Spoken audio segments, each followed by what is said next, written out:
to hear from Carol Bennett, CEO for Alliance for Gambling Reform. Thank you, Carol.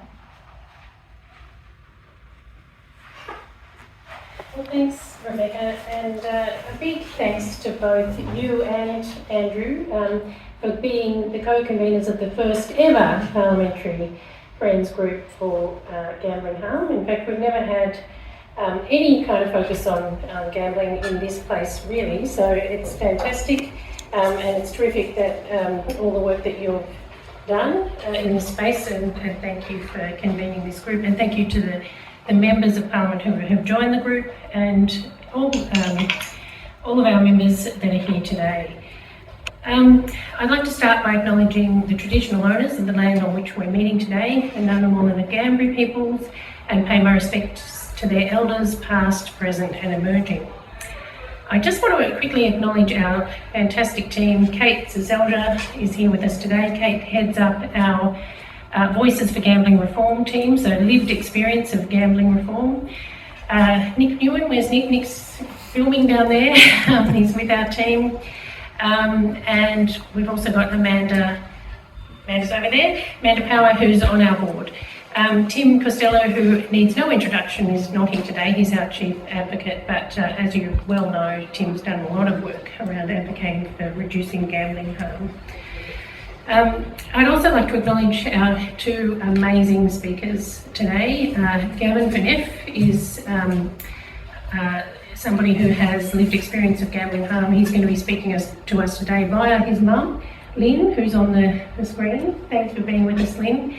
And also Harry, who's sitting over here, and his dad, Peter. So Harry's going to be talking to you shortly, which will be terrific. For those of you who don't know, the Alliance for Gambling Reform is the peak national body aiming to prevent and minimise harm from gambling. I should note that the Alliance is a very small organisation. We actually don't receive any government funding at all, and we rely on donations from the public to continue our work. Australia is blind to its addiction to gambling, despite the fact that Australians are the biggest losers in the world when it comes to gambling per capita. We lose 40% to poker machines, more than any other country in the world, and we lose, at a conservative estimate, 20% more in online gambling. I don't want to provide a long list of troubling statistics today, but here's just one to get you thinking. Based on very conservative extrapolation from UK data, we know that there are currently 432,000 Australian children under 16 who are already gambling.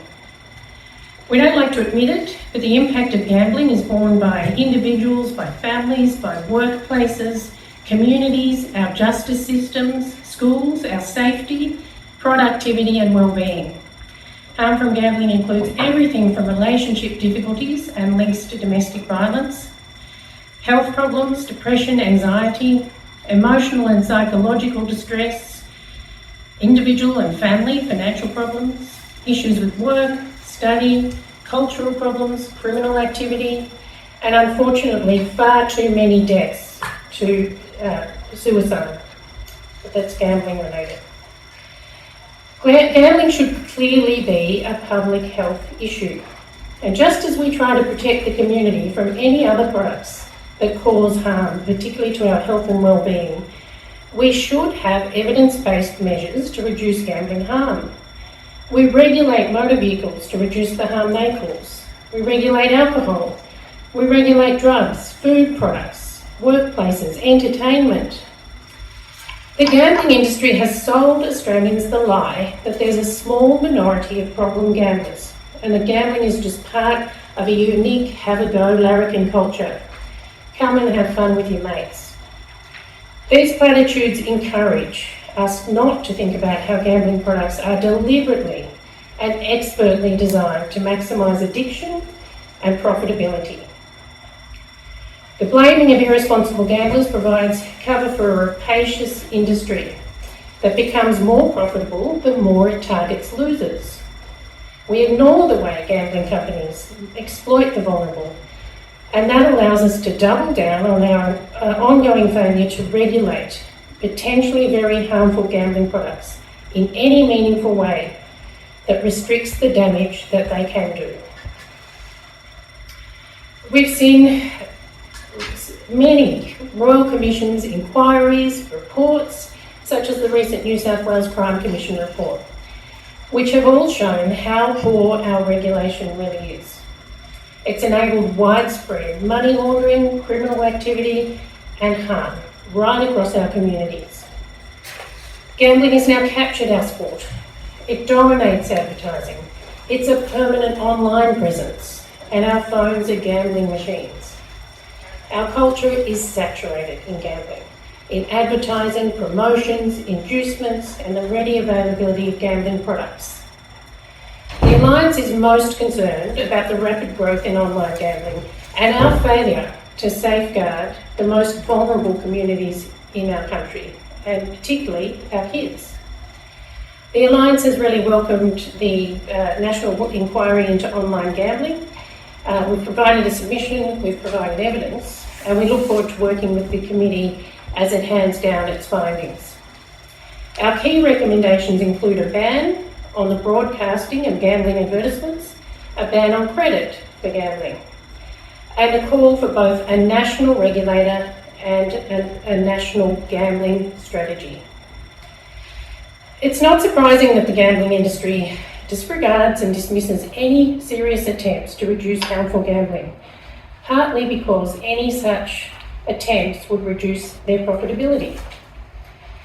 And with governments, media and sporting codes all working hand in glove with the powerful gambling lobby, Australians continue to pay a high price just so that we can bankroll the gambling industry. We need our leaders to act now to reduce the level of gambling harm and prevent a generation of young Australians being inculcated into the growing field of gambling products, all developed to ensure that our children perpetuate Australia's title as the biggest gambling losers. Beyond the mind-numbing and shocking statistics about gambling and harm in Australia, there are hundreds of thousands of stories. They're stories about real people and about real harm. We never hear most of them. And today, thanks to the courage of some remarkable Australians and their families, you will hear just two of these stories.